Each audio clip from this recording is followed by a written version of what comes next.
let's jump right into the dark, mysterious, and honestly, absolutely epic history of one of the most dangerous figures in all of comic book lore. I mean, we're talking about a man who literally stands right at the intersection of brilliant science and ancient sorcery. But before he became the terrifying armored figure we all know as Dr. Doom, he was simply Victor Von Doom, a brilliant young man who genuinely felt the world had completely failed him. In this explainer, we're going to see how a story of tragedy, immense intellect, and a relentless quest for control created a legend. So, it brings us to the ultimate question we're looking at today. Where did Doom actually come from? And why is he just so unbelievably powerful? Look, when we see Dr. Doom, we immediately picture the imposing metal mask, the green cloak, that majestic castle in Latveria, right? We see a villain who routinely takes on entire teams of heroes without even breaking a sweat. But to really get a grip on the threat he poses, we've got to look behind that mask. We need to understand the man he was before the armor, and the highly calculated steps he took to turn himself into an absolute force of nature. Section 1. The Boy from Latveria, a tragic origin. Okay, so Victor was born into the Romani community in Latveria, which is the fictional European country that basically serves as the backdrop for his entire life. He grew up under some incredibly tough circumstances, but the real turning point, the literal catalyst for everything that follows, was the tragic death of his mother, Cynthia Von Doom. Now, Cynthia wasn't just anybody, she was a powerful sorceress, so her loss didn't just cause him grief, it sparked this absolute, all-consuming obsession. He became relentlessly determined to master supernatural forces. Why? To overcome death and fate itself. He point-blank refused to just be a victim of circumstance. And as he grew up, that intense drive turned him into a scientific genius, eventually scoring him a full scholarship to study in the United States. He was leaving Latveria behind, armed with an intellect that was, quite frankly, off the charts. Which brings us to Section 2, the Reed-Richards rivalry, a fateful collision. This is where things get really interesting. On campus, Victor meets Reed Richards, another brilliant scientific mind who we all know later becomes Mr. Fantastic. Now, on paper, they were intellectual peers, but to Victor, anyone who even slightly challenged his intellect was seen as a massive fundamental threat. At this point, Victor is totally obsessed with this huge project, building a machine capable of communicating with other dimensions. But when Reed takes a look at the work and cautiously warns him about a really dangerous flaw in his calculations, well, Victor's tragic flaw takes over. Blinded by just immense arrogance, he completely ignores the warning. He literally couldn't fathom that anyone, especially his ultimate rival, Reed, could spot a mistake in his quote-unquote flawless genius. And the result? Totally devastating. The dimensional experiment went catastrophically wrong, exactly like Reed predicted it would. The explosion from the machine severely injured Victor's face, leaving him permanently scarred. But the physical scarring isn't even the most important part of this. The crucial takeaway here is his psychological response. Instead of looking in the mirror and accepting responsibility for his own miscalculation, Victor's ego protects itself the only way it knows how. He blames Reed, completely. This profound refusal to accept any kind of failure cemented a bitter, deeply personal hatred that would define their entire rivalry for decades. To Doom, Reed wasn't just some college colleague anymore. He became the living, breathing embodiment of a threat to his absolute superiority. So expelled and scarred, Victor doesn't just retreat, he escalates. He leaves the US and just starts traveling the globe hunting down forbidden knowledge. He's looking for both the absolute bleeding edge of advanced science and the deepest, darkest secrets of ancient mysticism.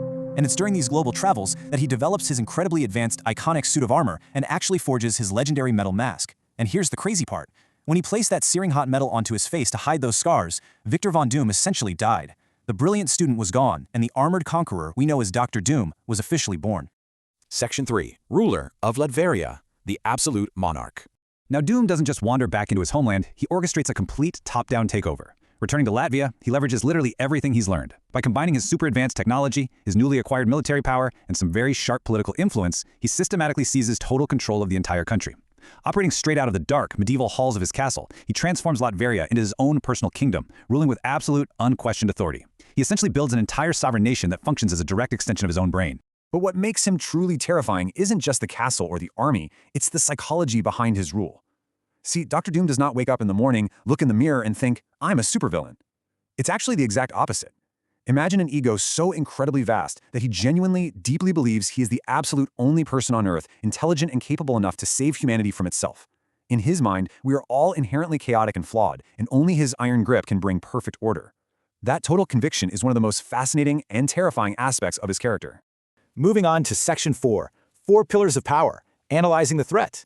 So, Doom's real threat level comes from this perfect balance of abilities. Think about it. Unlike a typical hero who relies on, say, one primary strength, like flying or punching through brick walls, Doom relies on 4 equally honed disciplines. We're talking intellect, armor, magic, and willpower. He has systematically synthesized these 4 completely distinct elements into one unstoppable force. This ensures he's practically never at a disadvantage no matter who's standing across from him.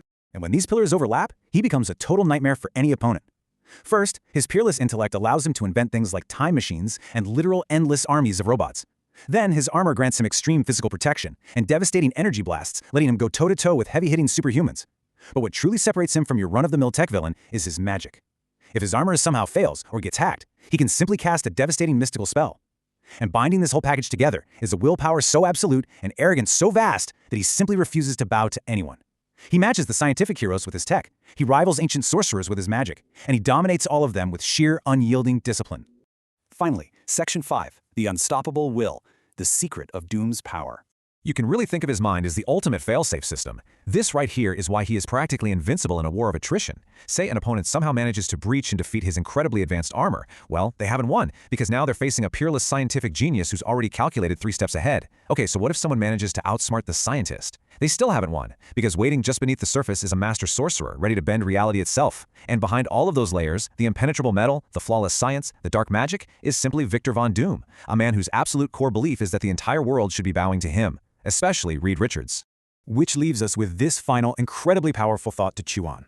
Doom does not need to be a god. He only needs to believe he is. When a mortal man combines peerless science, ancient magic, and an absolutely unshakable, arrogant conviction that he is destined to rule, what could possibly stand in his way? If Dr. Doom's greatest weapon isn't actually his armor or his magic, but his absolute belief in his own supremacy, how can any hero ever truly defeat a man who flat out refuses to believe he can be beaten?